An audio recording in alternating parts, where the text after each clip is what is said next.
This one goes out to everyone who believes in fresh breath, being on time, and long, peaceful drives. Want to hear the most annoying sound in the world?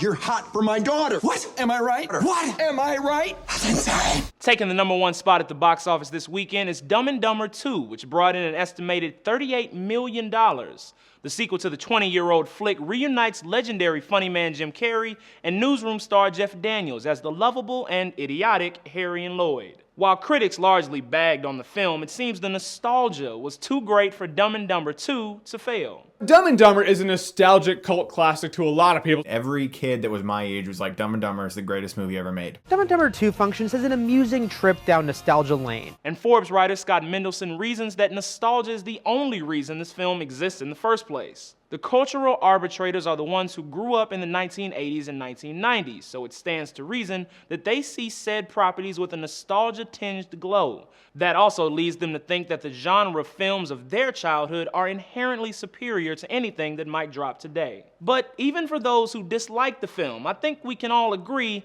Dumb and Dumber 2 is not the worst in the franchise. Dumb and Dumber.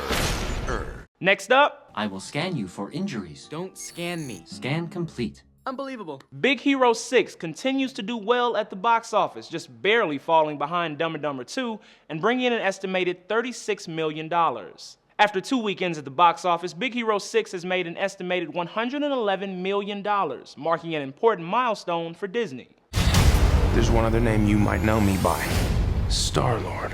On the backs of Guardians of the Galaxy, Captain America, the Winter Soldier, and Maleficent, Disney has hit $4 billion in annual box office sales for the second time in history. The first time was last year when parents worldwide let go more than $1.2 billion worth of movie tickets. The impressive box office numbers for 2 years straight make Disney's $4 billion Marvel purchase look better and better every year. This world's a treasure, but it's been telling us to leave for a while now. And rounding out the top 3 is Interstellar, bringing in an estimated $25 million in its second weekend. While Christopher Nolan's sci-fi thriller is lost to Big Hero 6 2 times now in US theaters, Interstellar has been about $120 million more successful overseas. As it stands, foreign ticket sales make up almost 70% of Interstellar's $320 million worldwide total. As for next week, Katniss Everdeen puts 2 hours between you and another cliffhanger.